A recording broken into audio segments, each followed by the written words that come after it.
Um, Today our recipe is for chicken Degi Korma.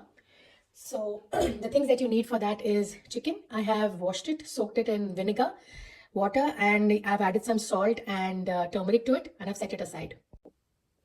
I would need around 3 sliced onions, which I'm going to fry in some oil so that I have brown onions, which we are going to remove and keep it aside and use it later.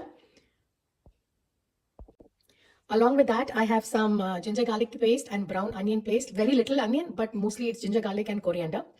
I have soaked some cashew nuts in warm water.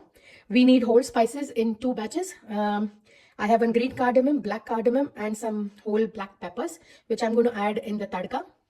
And some cinnamon sticks, javitri, black cardamom, green cardamom, some black peppers, nutmeg, and some whole white jeera, which I'm going to blend along with my cashews.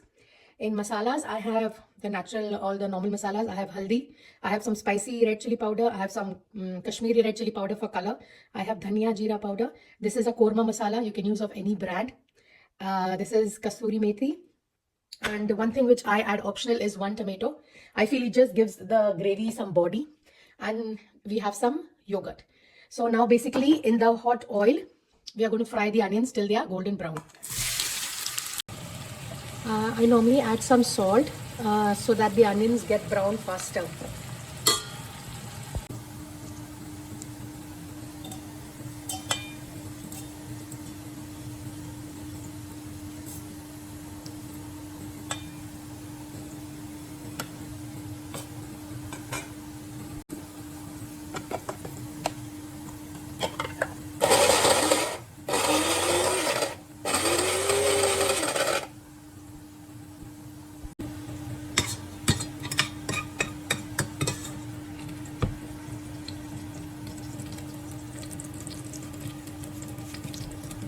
I'm removing them slightly when all are not brown because once you remove them out also they continue to cook and they will turn lighter brown.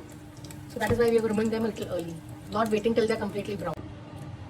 Now you can see that the onions are almost darker brown. We will let them cool down before we use them. To the same oil, I'll be adding the whole spices and I'll mix all my dry masalas with the curd and the ginger garlic paste, and I'll add it to the oil next. This is the paste for cashews and the whole garam masalas. I added a small few branches of coriander leaves to it.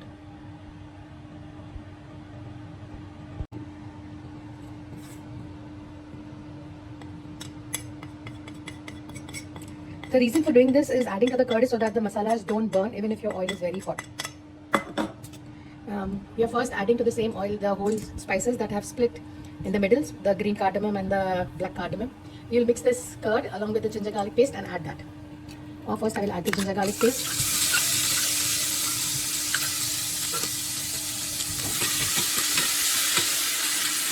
We will saute this till the raw smell goes away and then add the curd. Once we see that the ginger garlic paste has oozed out oil, we'll be adding the curd mixed with the spices, dry spices, and we will fry it till again the oil is oozed out. Okay? It will take around 5 to 7 minutes. As you can see that the oil is also oozing out from the gravy. Now we'll be adding in the chopped tomatoes and let them cook out thoroughly.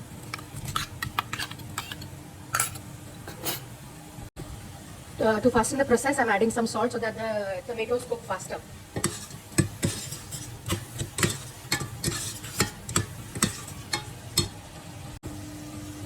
Once the oil is oozed out, we'll be adding in the chicken. Along with the chicken, what I add extra is some potatoes which are cut in half. This is absolutely optional, but my daughter likes it, so I add some potatoes to it. And we will cook it. We will not cover it and cook because then the chicken will give out a lot of water and you will need a lot of time to dry it up. We'll cook it without the lid.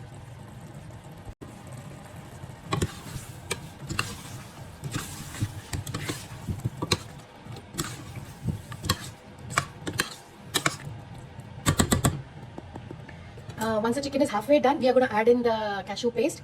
And one thing which I forgot to mention is we are going to add in some kevda water and some rose water to the korma, which gives it its distinctive smell and taste. We'll stir this chicken and the potatoes and everything so that nothing burns.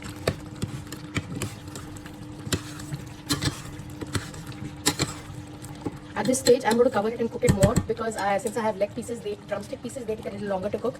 I'm not adding the cashew paste now because there are chances that the cashews might settle to the bottom and stick. That's the reason why we'll add it towards the ending part of cooking. Yeah. You can either simply crush the fried onions with your hands, or you can use a mixer grinder. And once the chicken is halfway through, we will add the crushed onions along with the kasuri methi, and then I'll show you ahead. We'll check on the chicken and add the onion paste and the kasuri methi.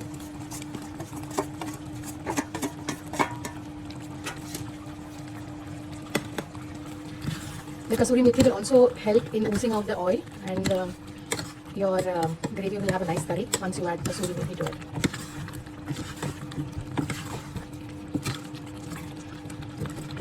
So we will let the chicken cook further ahead so that the onions also break down and form a nice gravy.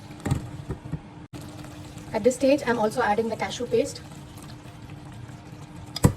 with whole spices and small leaves of coriander. I've added very little coriander because kasuri methi and coriander normally don't go together, but I don't know, I just added a few because I like the taste of coriander. Now we'll cook this on a medium flame, not on a high flame, because there are chances that the cashews might stick at the bottom. So please keep an eye. You can adjust the salt at this stage and let it cook.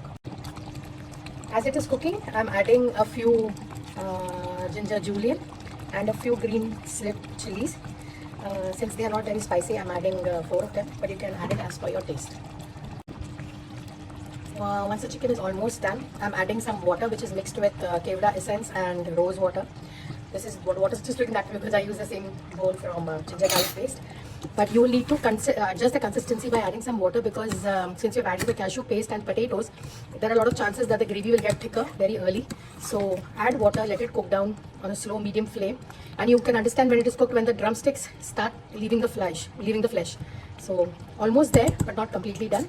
So we'll cook it for another 5-10 minutes. Once you see that the oil has come up, you know that your korma is ready and ready to be served.